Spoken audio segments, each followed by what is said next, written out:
Eu me chamo Maria José. Meu nome é Maria de Lourdes da Conceição Nascimento. Então, meu nome é Jurema. Meu nome é Thais Helena. Eu sou Michele, eu tenho 20 anos agora. Eu sou Tatiana. Cheguei aqui na Vila dos Criadores desde 1994. Eu moro aqui no São Manuel há uns 22 anos, por aí. Nascida e criada na Zona Noroeste, né? Vim pra cá, acredito que da Vila Ajuda eu tinha 5 anos, 4 para 5 anos. E nós fomos morar ali na última ponte, né? Quando eu vim para cá, cheguei aqui em Santos, eu tinha 22 anos. Fiquei 8 anos sem voltar lá para minha terra pesqueira, Pernambuco. Vim da Paraíba e vim para cá com 12 anos, né? Estou aqui até hoje, sou mãe de 8 filhos, todos nascidos e criados aqui na comunidade, né? E vim da Paraíba para cá porque, na verdade, lá é muito sofrido. Sabia que, às vezes, os de fora valorizam mais o nosso trabalho do que o da nossa comunidade? Porque se eu não tiver reciclagem, eu sei lavar muito bem, sei passar e sei cozinhar muito bem. Então, assim, se amanhã eu não ter mais o meu trabalho aqui, não tenho leitura, mas eu sei trabalhar na casa dos outros. Sei faxinar e sei fazer tudo que tem de fazer. Porque eu dou trabalho para as pessoas, então eu não teria do que me envergonhar, ao contrário. Eu me orgulho do trabalho que eu faço.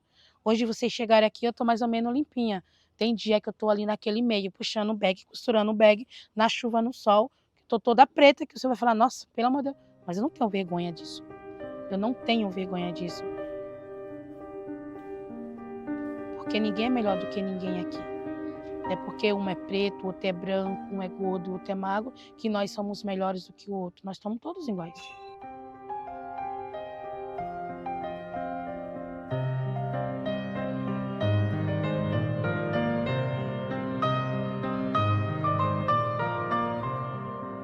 Minha família é muito grande, eu comecei a trabalhar aqui, porque eu vim com um irmão meu para trabalhar aqui. Fui morar lá onde o meu filho era uma fábrica de broco.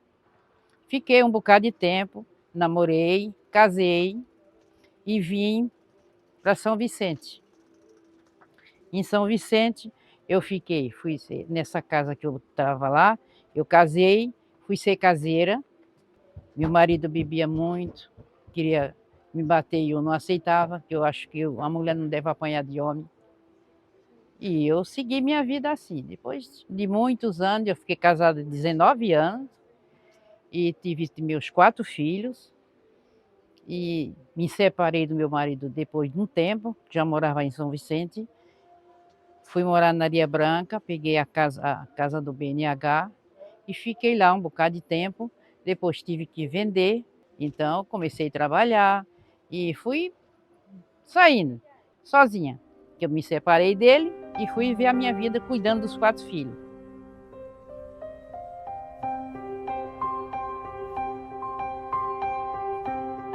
Ali na ponte do Rio Casqueiro, ali, há muito tempo atrás, teve uma casa, tinha assim, tem a Mendes Júnior, então era 7 casas com 8 famílias. Eu fiquei um bom tempo, meus filhos já estavam grandes, o Charles, que é o meu mais velho, já estava namorando, e fiquei ali. Chegou a companhia de água e quis tirar a gente, indenizar a gente, para eles fazerem aquela tubulação que tem agora. Porque quando você passa a passarela, não tem uns canos bem grandão ali do lado da passarela? Eles me deram 5 mil. Eu peguei os 5 mil e voltei para Pernambuco. Meus pais ainda estavam bons, né? Aí fiz um barzinho lá, fiquei lá 4 anos, aí voltamos de novo. Quando eu cheguei aqui, estava começando a aterrar aqui.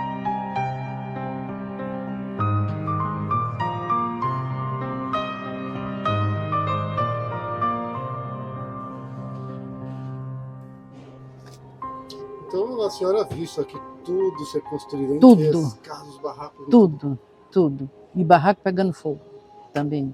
Também. Aqui atrás pegou fogo. Aqui, ali embaixo, ali foi 26 barracos. Depois pegou fogo lá embaixo também. E o pessoal, quando passava aquilo ali, vai para a casa dos parentes e constrói de novo. E assim a gente viveu um bom tempo assim.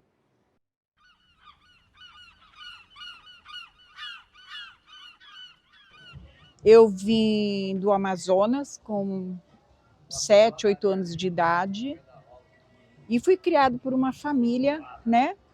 Fui criado por uma família rica, né? Mas não como filha, né? Vim trazida assim, tipo uma escrava do trabalho, né?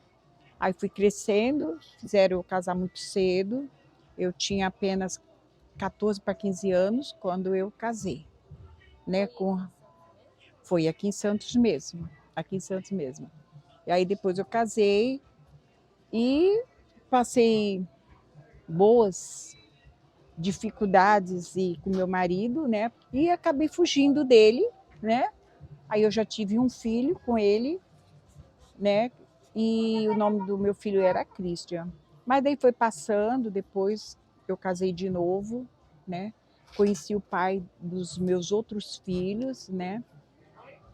E com o tempo que eu me separei desse segundo marido, que não deu certo também, por causa da bebida, por causa de droga, por causa dessas coisas, eu vim acabar aqui no São Manuel.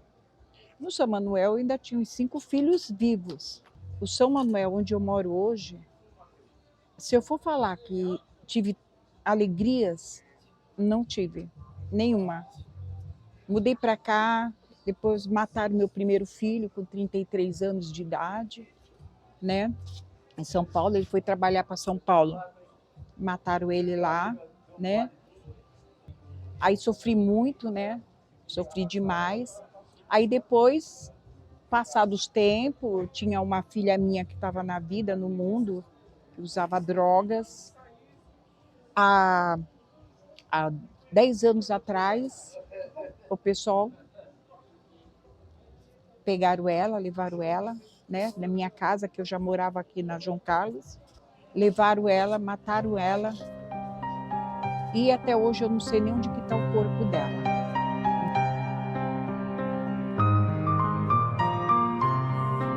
Essa aqui é minha casa, né? Eu ganhei o apartamento da Coab, né? Logo aqui no São Manuel. Só que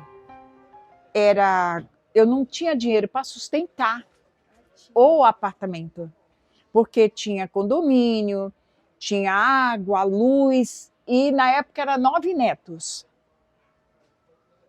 Entendeu? E bem pequeno, né? Então, 2 anos, ainda passei 2 anos lá, mas era R$800 que eu ganhava.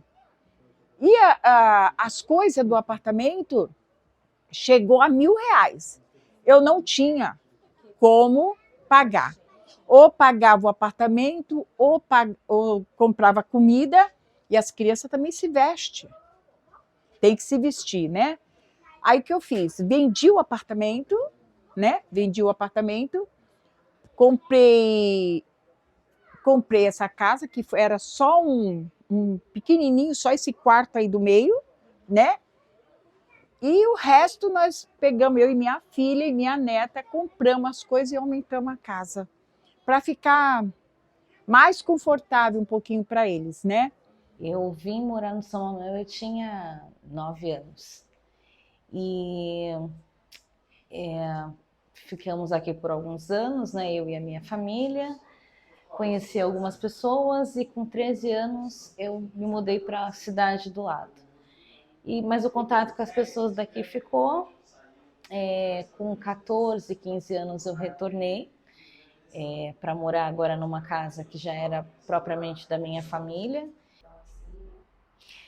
Sim, por algum lado, quando nós começamos a criar oficinas e a lidar com algumas pessoas, acontece, né? De uma outra pessoa querer dar um jeitinho porque é mulher, ou então a mulher não entende muito dessa coisa, eu vou tentar falar qualquer coisa porque ela vai entender, né? E aí a gente acaba mostrando a nossa força, que graças a Deus vem de maneira natural, para demonstrar de que não, a gente está sabendo o que a gente está falando, e se a gente não sabe, a gente vai buscar, porque a gente tem garra e vontade para isso. A vida de pessoas como eu, negras, era sempre objeto de pesquisa dos estudantes de serviço social para entender a pobreza e outros problemas sociais. Sempre. Nunca éramos os pesquisadores, e muito menos os autores dos livros necessários para as análises. Eu sou assistente social, formada pela Unifesp. Esse livro aqui, ele foi o meu TCC, né? Ele é o meu TCC, publicado na íntegra, e ele fala sobre a relação da política habitacional urbana na perspectiva da questão racial, né? Então, como a política habitacional urbana reproduz o racismo estrutural, institucional das cidades brasileiras, né? E atingindo quantitativamente, qualitativamente as mulheres negras, né? São aí as mais atingidas por essa reprodução do racismo a partir da política habitacional urbana, nos processos de gentrificação, de remoção, de despejo forçado, na questão do racismo ambiental também. Mas ainda lembro da minha infância, quando eu escrevia sobre a paz, sem fazer a mínima ideia do que significava. A poesia, principalmente a poesia, né? Que a gente consegue botar pra fora os horrores que a gente vive. E tem algumas poesias minhas que eu denuncio, sabe? A minha indignação pelo meu bairro, pela minha quebrada ser tão esquecida e tão abandonada pelas pessoas. Então, eu assisti a minha primeira casa ser derrubada, assisti a prefeitura nos guiando até os fundos da Vila dos Criadores e nos jogar no terreno aberto. E eu assisti a minha família construindo uma casa desde das madeiras, assim, das 4 madeiras, até a casa que a gente tem hoje, que hoje, né, a gente tá com medo de perdê-la. César MC disse muito bem. Eu brincava de polícia e ladrão um tempo atrás. Hoje ninguém mais brinca. Ficou realista demais. E ficou tão realista que a cada 3 menor que morre na quebrada por causa de bala perdida, 2, a bala veio da polícia. E não se engane achando que é bala perdida. A mira deles tem o alvo certo e todo mundo sabe qual é. Ser preto e pobre na favela é sinal de sempre ter medo. Ser mulher preta e pobre na favela é sinal de sempre ter medo. E polícia na favela não é heroína coisa nenhuma. Aqui, eles sempre entram e levam uma vida. Será que nos condomínios de luxo acontece a mesma coisa? A justiça seria a mesma se fosse uma criança branca e rica? Mas tudo bem ter medo de pessoas pretas. A maioria dos crimes são cometidos por elas. É o nosso mecanismo de defesa, disse a branca. Mas todas as vidas importam, disse a branca. Todas as vidas importam, mas eu não vejo branco morrer por ser branco, homem morrer por ser homem, hétero morrer por ser hétero e cristão morrer por ser cristão. A diferença está escancarada, irmão. Na nossa cidade, segundo pesquisas, é a melhor cidade para se viver no Brasil. Só que a mídia não mostra que, ao mesmo tempo que o Guinness Book declara o maior jardim de orla da América Latina, nós também temos a maior favela de palafitas. Mas isso não é motivo para se orgulhar, né? É por isso que não aparece na tela do seu celular. Depois que eu entrei na universidade, eu consegui perceber melhor as diferenças de poder. Mas eu não tô nem aí. E se precisar invadir, nós vamos invadir mesmo. Eu quero invadir, sim, todas as federais, e que a minha quebrada faça muito mais. E um último recado para a cidade que sempre tenta nos excluir. Vocês podem até tentar, mas não vão nos barrar, porque a vilinha agora está na Unifesp e em todo lugar.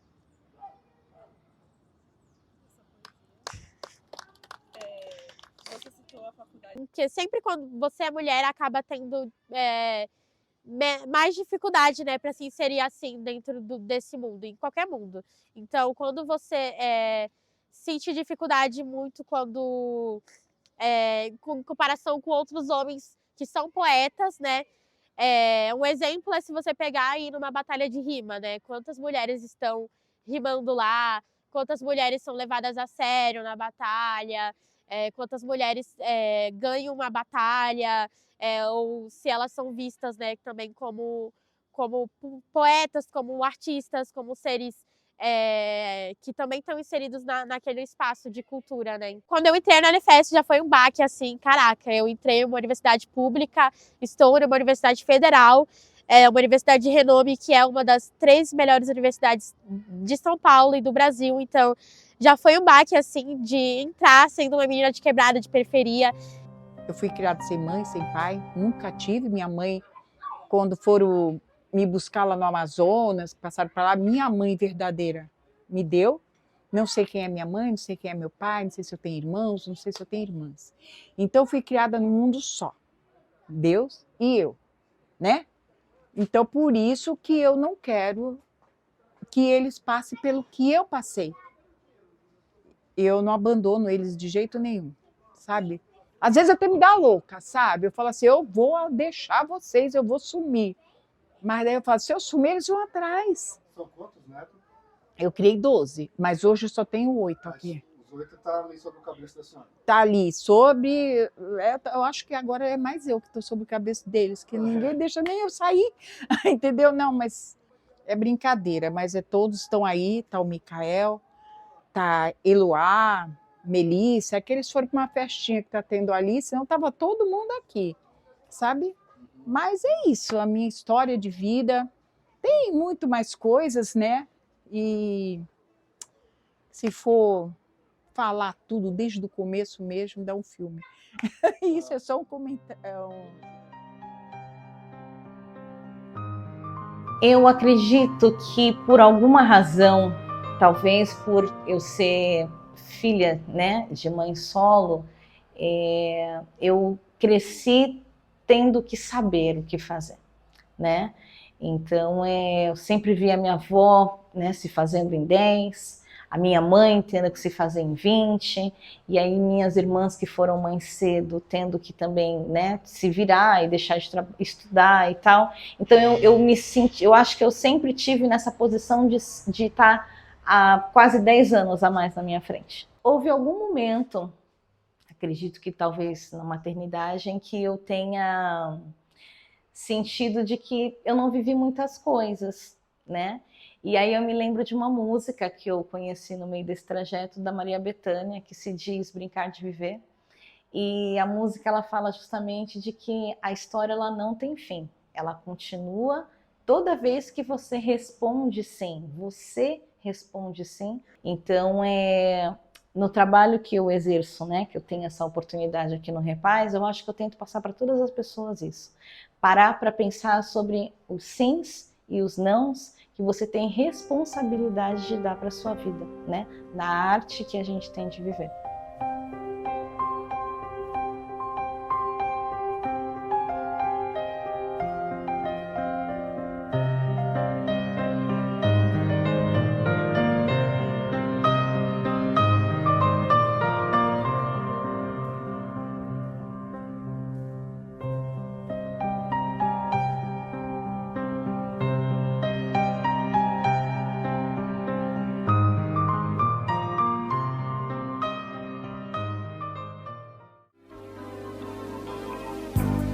Quem me chamou?